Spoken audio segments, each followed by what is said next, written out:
omi wáyà ìgbẹ́rẹ́ ṣe mọ̀ pé omi ò lápá omi ò lẹ́sẹ̀ omi sì wáyà ìgbẹ́rẹ́ onílù ògèdè báyìí ni wàá rẹ̀. Estamos acompanhando pela internet vários noticiários.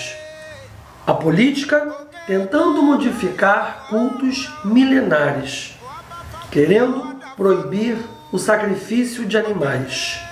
Mas isso tudo por puro preconceito e muita ignorância, aonde eles alegam que os nossos costumes são primitivos. Em pleno 2020, questões de liberdade religiosa ainda precisam ser discutidas e não é necessário ser religioso para ter que respeitar a religião do outro. Se você for buscar na história da humanidade, as grandes civilizações antigas realizavam sacrifícios a Deus e aos seus deuses.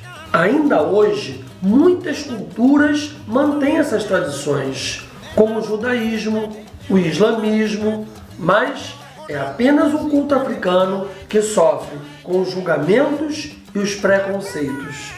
Por exemplo, o Torá, que é o livro sagrado dos judeus, dizem que aves e bovinos devem ser abatidos em um ritual chamado Shechita, que é feito pelo rabino. No caso do Islã, no abate halal, o abatedor deve pronunciar o nome de Deus antes de fazer o corte do animal, sempre em direção a Meca.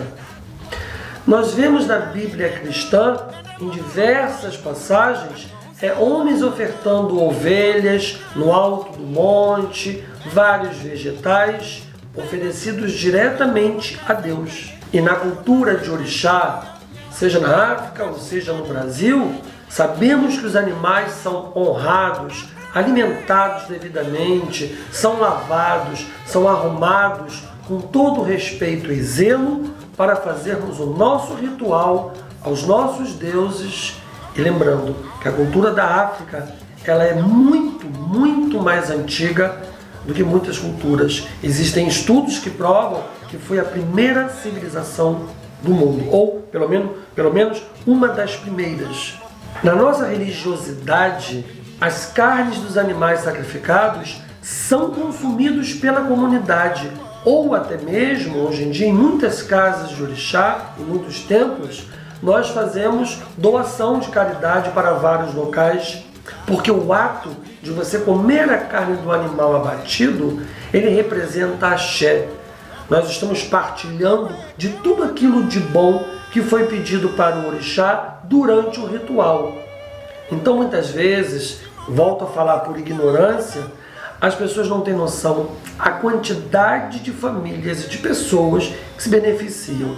Eu posso falar pelo meu templo, que já houveram épocas aqui de nós distribuirmos para vários locais, inclusive algumas instituições, muita carne de frango, carne de cabrito. Eu já vi famílias inteiras acabarem com a fome naquele momento por, não sei, uma semana, 15 dias, com bolsas e bolsas de frangos que nós levamos aqui para comunidades carentes. O ato de ofertarmos um animal para uma divindade e consumir a carne é algo cultural e sagrado, e isso deve ser respeitado. Nós deveríamos, como sociedade, prestar atenção sim em milhares de bois e frangos que são abatidos de forma cruel todos os dias para abastecer, infelizmente, açougues, supermercados, grandes empresas. Afinal, você há de convir que a carne que você compra, ela não vem de uma plantação. Os animais são criados com às vezes algumas fazendas, está aí reportagens, de uma condição muito suja, sem contar de remédios, muita toxina que nós ingerimos nessas carnes e frangos. Já a carne do abate animal que nós oferecemos para o orixá, o animal deve ser, pelo menos da forma que eu compro aqui na minha casa, de uma origem, de um sítio, sem uma química, frangos criados simplesmente com o cisco do chão, com milho.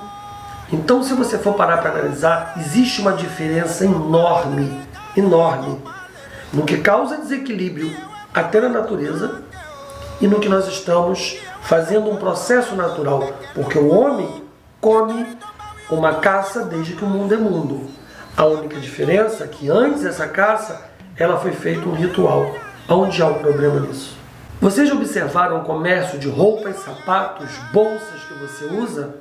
Muitas vezes é o couro deste animal que vai para o seu guarda-roupa. O abrigo de animais, né, que até não tem mais espaço hoje em dia, muitos zoológicos abandonados, ruas lotadas de animais doentes. Tanto a política quanto a sociedade fazem o que para isso? Mas aí é muito mais fácil criticar, falar mal, demonizar a religião de matriz africana. É uma pena, porque boa parte da sociedade é ajudada, se livra de infortúnios, se livra de doenças. É muito pai de família que conseguiu emprego depois de anos desempregado, por exemplo, com um galo que foi ofertado a Exu na minha casa e nas milhares de casas maravilhosas que nós temos aí no país inteiro e até fora dele.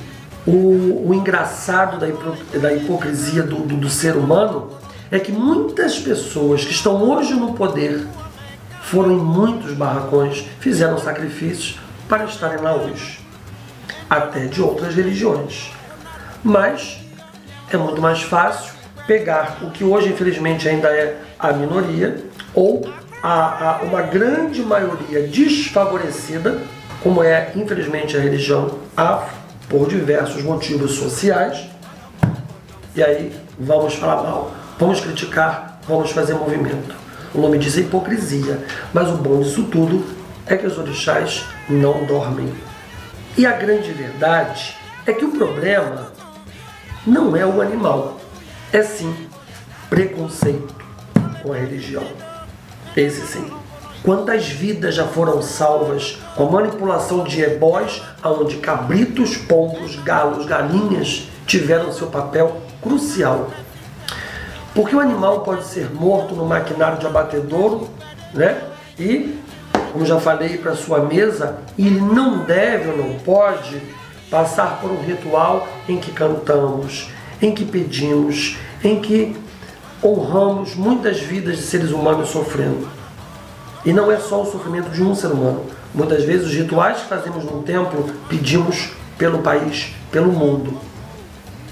Nós temos que ver que o culto do orixá está intimamente ligado aos animais, às plantas e a todo o sistema ecológico. E não é nada comparado com a ação industrial sobre a exploração animal, que afeta muito o equilíbrio do meio ambiente. Todos nós que cultuamos o orixá somos de uma forma guardiões, né, da fauna e da flora, sim. Por isso, nós não precisamos de candomblé vegano ou afro-vegano. Nós somos filhos de orixá e somos filhos também de uma natureza divinizada. Nós somos organizados em clãs, somos sim uma manifestação da própria natureza. Então entenda que nós precisamos realizar os sacrifícios conscientes, fazer um bom uso da carne animal, sempre lutarmos pelos nossos direitos. Sempre estarei aqui lutando pela minha religião. Mas eu devo agradecer ao orixá, todos devemos, né? Porque mais uma vez a lei esteve ao nosso favor. Os orixás continuam nos abençoando, mas a luta é muito grande. É árdua, mas nós seguiremos em frente. Nós montamos esse programa e gravamos ele para vocês porque o sacrifício é um tema, além de muito polêmico, muito atual, né? Estamos aí sendo a todo momento atacados por políticos que desejam, como eu falei aqui, que acabe o sacrifício. Mas isso é desrespeito a toda uma religiosidade, a todo um grupo grande de pessoas que são religiosas. Então, como toda religião deve ser preservada e respeitada, nós também desejamos isso. E se você gostou desse programa, corre aqui embaixo, me dá um joinha lá, me dá um gostei, ative lá o sininho para você receber novos programas, ser avisado, e compartilhe nas redes sociais com seus amigos para que esse programa de hoje, que é um pedido, né, de respeito, chegue ao máximo de pessoas possíveis. Eu sou o Dr. Alexander, Aô e Fachopé. Esse é o programa Universos. Eu desejo a todos vocês muita sorte e muito axé. Não falar com o nariz fininho assim. Quando eu estiver gravando. Michael Jackson. Hã? Michael Jackson. Vai. Foi. Foi. Mais uma vozinha. Você tá gravando, cara, tá de Não, sacanagem. tô tirando Tá foto, é assim. sério.